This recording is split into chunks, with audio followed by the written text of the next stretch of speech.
Hello guys, welcome to the vlog. അങ്ങനെ രാവിലെ എഴുന്നിട്ട് fresh ആകുമ്പോൾ തന്നെ നമുക്ക് ഓർഡർ കിട്ടിയിരിക്കുകയാണ്. സ്റ്റിക്കർ ഓരോന്നായി എടുത്ത് ഡേറ്റ് MRP ഒക്കെ സീൽ ചെയ്തുകൊണ്ടിരിക്കുകയാണ്.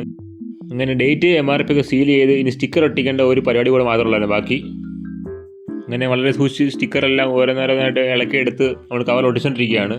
ഇത് ഒട്ടിച്ച് നമ്മൾ നേരെ ഒട്ടിച്ചില്ലെങ്കിൽ ഇത് സ്റ്റിക്കർ ഇത് ഇളകി പോകുന്ന ഒരു പണിയുണ്ട് സ്റ്റിക്കറിന്. അങ്ങനെ നമ്മൾ ഓർഡർ എല്ലാം പാഴ്സൽ ചെയ്ത് അങ്ങനെ സെറ്റായിട്ട് പുറത്തു പോകാൻ നിൽക്കുകയാണ്. അപ്പോഴാണ് അടുത്തൊരു ഓർഡർ വന്നത്. ഇത് കുറച്ച് വലിയ ഓർഡറാണ്, അതുകൊണ്ട് നമ്മൾ വലിയ പാക്കറ്റാണ് ഫുള്ള് മൊത്തം. ഇത് മുളകുപൊടി മല്ലിപ്പൊടിയല്ല, നമ്മൾ ഇത് ഓൾറെഡി പാക്കഡ് ആയതുകൊണ്ട് നമ്മൾ കൊണ്ടുവച്ച് ഇനി സ്റ്റിക്കർ ഒട്ടിച്ചാൽ മാത്രം മതി. ഇനി കവറിലാക്കി നമ്മൾ അതും കൊണ്ട് കൊടുക്കാൻ പോവുകയാണ്. അങ്ങനെ ഓർഡറെല്ലാം പാഴ്സലാക്കി നമ്മളങ്ങനെ കൂട്ടുകാരൻ്റെ വീട്ടിലേക്ക് എത്തിയിരിക്കുകയാണ്.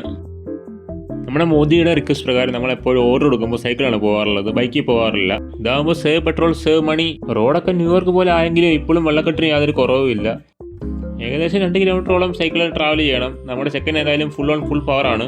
സൈക്കിളാണ് പോകുന്നതെങ്കിൽ നമ്മൾ മാക്സിമം നേരത്തെ തന്നെ കടയിലേക്ക് എത്തിക്കാൻ ശ്രമിക്കുന്നതാണ്. അങ്ങനെ നമ്മുടെ ഓർഡർ എല്ലാം കൊടുത്തു കഴിഞ്ഞ് പൈസയും മേടിച്ച് നമ്മളങ്ങനെ 2-3 കൊതിയും ചുണയും 2-3 ചെറിയ വർത്തനമൊക്കെ പറഞ്ഞ് നമ്മൾ അവിടെ നിന്ന് ബൈ ബൈ പറയുകയാണ്. അങ്ങനെ അടുത്ത കടയിലേക്ക് നമുക്ക് ഓർഡർ എടുപ്പുണ്ട്. ഏതായാലും ഈ വ്ലോഗ് ഇഷ്ടപ്പെട്ടെന്ന് കരുതുന്നു. This is Praveen and this is Kannan signing off. Good bye.